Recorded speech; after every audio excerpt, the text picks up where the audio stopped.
Hi friends, എന്താണ് സ്കന്ദഷഷ്ഠി? സ്കന്ദഷഷ്ഠി വ്രതം കൊണ്ട് നമുക്ക് കിട്ടുന്ന ഗുണങ്ങൾ എന്തെല്ലാം എന്നൊന്നും നോക്കാം. പ്രധാനമായും ഉദ്ദിഷ്ട കാര്യസിദ്ധി, സകല ഐശ്വര്യവും. എല്ലാ മാസവും മുരുകഭഗവാന്റെ ക്ഷേത്രങ്ങളിൽ ഷഷ്ഠി ആചരിക്കുകയാണ്. എന്നാൽ തുലാമാസത്തിൽ വരുന്ന ശുക്ലപക്ഷത്തിലെ 6ാമത്തെ ദിവസം, അതായത് ഷഷ്ഠി തിഥിയിലാണ് സ്കന്ദഷഷ്ഠി. പരമശിവൻ്റെയും പാർവതീദേവിയുടെയും പുത്രനാണ് മുരുകഭഗവാൻ. ഈ സ്കന്ദഷഷ്ഠി ദിനത്തിൽ ഉപവസിച്ച് വ്രതമെടുത്ത് മുരുകഭഗവാനെ ആരാധിച്ചാൽ തീർച്ചയായും നമുക്ക് അനുഗ്രഹം കിട്ടും എന്നാണ് വിശ്വാസം. പല പേരുകളിലാണ് മുരുകഭഗവാനെ അറിയപ്പെടുന്നത്. കാർത്തികേയൻ, ഷൺമുഖൻ, വേലായുധൻ, അറുമുഖൻ, കുമാരൻ, ദണ്ഡായുധപാണി, ശരവണൻ, വേലൻ, വടിവേലൻ എന്നിങ്ങനെ. ആണ്ടവരുടെ വാഹനം മയിലാണ്. ഭക്തിയോടെ മുരുകഭഗവാനെ ആരാധിച്ചാൽ ശത്രുദോഷം മാറിക്കിട്ടും. എല്ലാവിധ ഐശ്വര്യവും സന്തോഷവും ലഭിക്കും എന്നാണ് വിശ്വാസം. രാവിലെ എഴുന്നേറ്റ് കുളിച്ച് പൂജാമുറിയെല്ലാം വൃത്തിയാക്കി വാതിലിന് മുന്നിൽ അരിപ്പൊടി കൊണ്ട് കോലം വരച്ച് മരപ്പലകയിൽ മുരുകഭഗവാന്റെ വിഗ്രഹം പ്രതിഷ്ഠിച്ച് മാല ചാർത്തി നറുനെയ്യിൽ ഒരു ചിരാത് കത്തിച്ച് പഴങ്ങളും പാലും പഞ്ചാമൃതവും നേദിക്കുന്നു. ഇങ്ങനെ ചെയ്താൽ സകല ദോഷങ്ങളും, സർപ്പദോഷം, ചൊവ്വാദോഷം ഇവയെല്ലാം മാറിക്കിട്ടും എന്നാണ് വിശ്വാസം. മത്സ്യ മാംസാദികളെല്ലാം ഉപേക്ഷിച്ച് അവരവരുടെ ആരോഗ്യം അനുസരിച്ച് വ്രതമെടുക്കാം.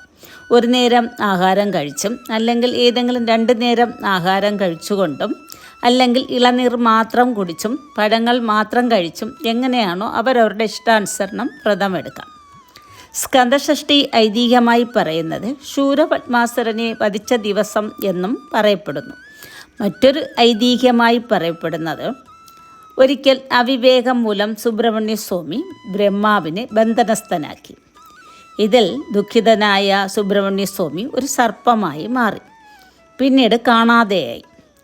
ഇതിൽ ദുഃഖിതയായ പാർവതീദേവി മകനെ തിരികെ ലഭിക്കാനായി ശുക്ലഷഷ്ഠി വ്രതം എടുക്കുമെന്നും തൻ്റെ മകനെ ഭജിച്ച് കഴിയുമെന്നും ശിവഭഗവാന്റെ നിർദ്ദേശപ്രകാരം തീരുമാനിച്ചു. ഷഷ്ഠിയുടെ തലേദിവസം ഒരിക്കലെടുത്ത് വ്രതം ആരംഭിച്ചു. ഇത്തരത്തിൽ തൻ്റെ മകനെ തിരികെ ലഭിക്കാമെന്ന് പാർവതീദേവി 108 വ്രതം എടുത്തു. 108ാമത്തെ വ്രതം പൂർത്തിയാക്കുന്ന ദിവസം സർപ്പത്തിൻ്റെ രൂപത്തിൽ സുബ്രഹ്മണ്യസ്വാമി പ്രത്യക്ഷപ്പെട്ടു. മഹാവിഷ്ണു സർപ്പരൂപത്തിൽ സ്പർശിച്ചപ്പോൾ യഥാർത്ഥ രൂപം കൈക്കൊണ്ടു. അതുകൊണ്ടാണ് സ്കന്ദഷഷ്ഠി ദിനത്തിൽ നാഗപ്രതിമ വച്ച് പൂജ നടത്തുന്നത്.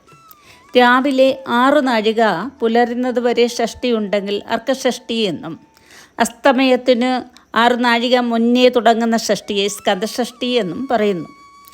ഷഷ്ഠി നാളിൽ ക്ഷേത്രദർശനം നടത്തണം. ക്ഷേത്രത്തിൽ നിന്ന് വന്നതിന് ശേഷമേ ആഹാരം കഴിക്കാവൂ. 6 ഷഷ്ഠി വ്രതത്തിന് തുല്യമാണ് ഒരു സ്കന്ദഷഷ്ഠി വ്രതം എടുക്കുന്നത്. തീർച്ചയായും ഒരു പ്രാവശ്യമെങ്കിലും വ്രതമെടുത്ത് മുരുകഭഗവാനെ പ്രാർത്ഥിക്കണം. തീർച്ചയായും ഉദ്ദിഷ്ട കാര്യസിദ്ധി ലഭിക്കും എന്ന് തന്നെയാണ് വിശ്വാസം.